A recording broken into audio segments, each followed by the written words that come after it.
Depuis 1962, Keur Massar est érigé en commune.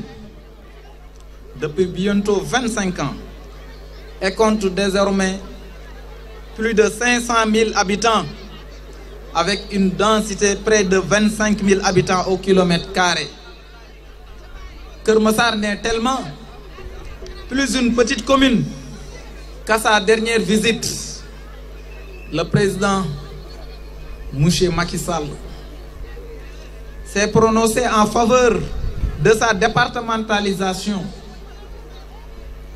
Manœuvre politicienne ou réelle volonté politique, nous avons en tout cas pris acte de la déclaration et suivrons. Takku Jóg Jotna. Takku Jóg Jotna. Nous sommes au mois de novembre et des quartiers sont enclavés dans l'eau. C'est des maisons toujours sous l'eau. Takku Jóg Jotna, car l'insécurité règne encore à Keur Massar. Pas un jour ne se passe sans qu'un fait divers ne vienne défrayer la chronique. Takku Jóg Jotna, car Mbeubeuss, poubelle de Dakar à ciel ouvert, compromet la salubrité de notre belle commune et menace la santé de ses habitants. Takku Jóg Jotna, Takku Jóg Jotna. Car avec une urbanisation et aménagement mal pensé, la population souffre d'inondations, de promiscuité et d'embouteillages interminables. Pourtant, une jeunesse digne et responsable dès 6 heures du matin prend d'assaut le rond-point de Keur Massar pour chercher de travail et occupation. Cette même jeunesse laissée pour compte se prend en charge sans attendre aucun soutien de l'État. Il n'y a qu'à avoir courageux marchands ambulants, nos valeureuses sœurs et mamans, se lever au premier lueur de l'aube pour investir le marché de Keur Massar. Avons-nous le droit de briser le silence?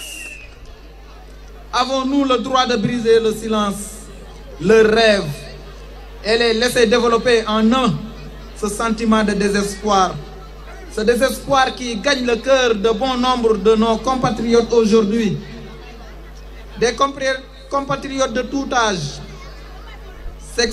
secteurs socio-professionnels qui ne voient d'autre issue à leur réussite que de braver le désert et la mer à la recherche de l'Eldorado. Nous nous inclinons ici pieusement devant la mémoire de tous les disparus de Barsakh et prions qu'ils reposent en paix. Mais dans le même temps, nous crions et nous disons Takku Jóg Jotna. C'est bien ici et maintenant, oui, ici même et maintenant, que nous allons faire du Sénégal, de Dakar, de Pikine, de Keur Massar, oui, de Keur Massar, notre Eldorado. Takku Jóg Jotna. Personne ne développera notre commune à notre place. Nous y sommes et nous y restons. C'est inspiré par ces grands combats menés par nos jeunesses, nos sœurs et mamans, et sous l'autorité de nos grands frères, papa, autorité du quartier, que nous avons porté le combat du mouvement Takku Jóg Jotna. Takku Jóg Jotna, car nous attendons plus être spectateurs dans la gestion de notre commune.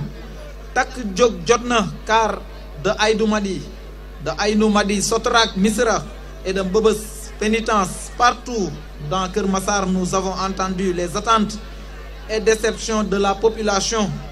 Takku Jóg Jotna, car oui, nous lançons en politique.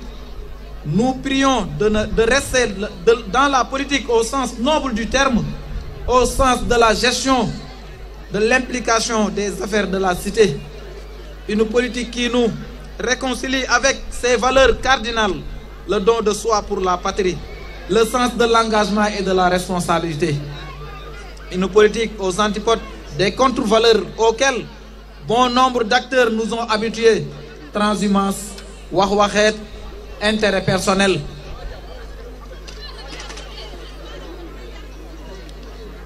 Nous tendons la main à tous les acteurs qui partagent les mêmes idéaux aspiration que le mouvement Takku Jóg à l'image de Africanité 100% Kër Massar. Kër Massar debout, le groupe de rap Mass 36. Kër Massar réclame son statut, qui nous ont fait l'insigne honneur de la présence aujourd'hui. Merci à vous tous, ensemble pour un Sénégal meilleur. Kër Massar bu bees.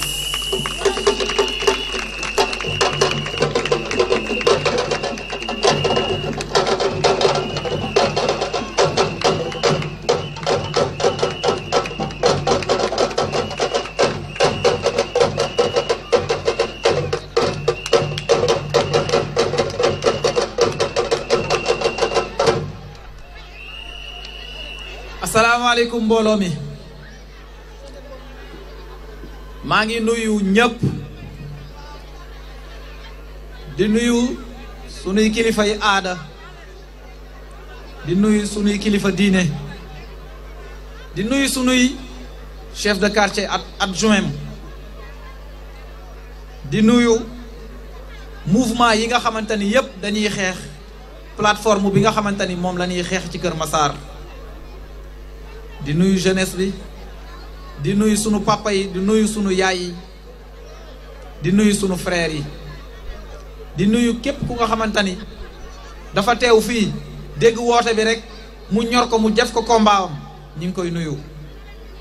Takku Jóg jot na nag lan moo tax Takku Jóg jot na lan moo tax Takku Jóg jot na Kër Massar bi ñu fàtte Kër Massar bi nga xamante ni dañ koo fàtte.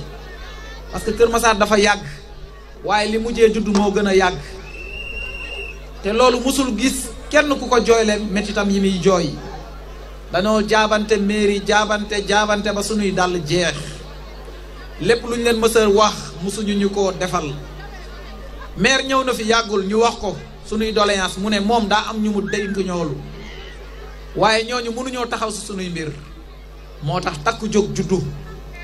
Takku Jóg dafa jóg pour soxla yi nga xamante ni moom la gox bi am ñu gën koo yaatal génnee ko yaatal ko ba Kër Massar yëpp dajale mouvement yi nga xamante ni ñoom ñoo fi nekk di xeex ñun li ñuy xeex ñun duñu ay jeunes yi nar a daw jël gaal fii la ñuy toog fii mooy sunu Eldorado te gëm nañ ko gëm nañ ne mën na ne fii laa jàngee Université Dakar def naa fa ñaari at ma dem jàngi boulangerie wuti métier góorgóorlu ba yàlla xéewalal ma indi boulangerie kon jeune bu ko gëm ñafe war naa mën a am lu muy bëgg ci réew mii waaye nag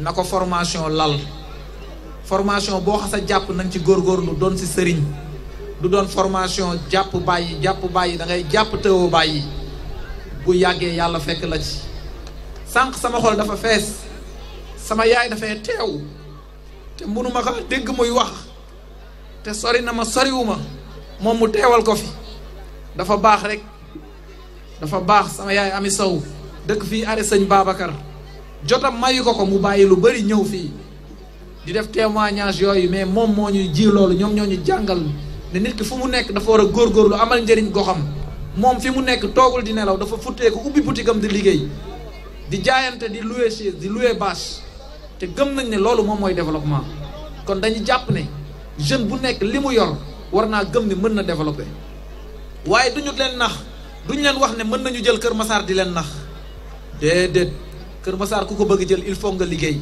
te liggéey boobu noonu du sunu liggéey ñun kese bu leen xool Abdourahmane mais xool leen ci message bi leen Abdourahmane di wax fu ngeen toog war a wax nee leen ñun ñooy jël Kër Massar jox ko jeune waaye du dañuy jox Abdourahmane mais dañuy jël mbir mi loolu nag liggéey bu rëy la laaj ci wax ak ñi nga xamante ni dañ ñoo sori ñu fexe boole def benn mbooloo benn takk comme niñ koy waxee nga xamante ni bu yëkkati jotee bu élection jotee buñ ko dóoree dañ naan ana politiciens yi fi nekkoon kon jàpp naa ni loolu moom mooy combat bi nga xamante ni mooy ñun ñii ñëpp moom la ñu war a porter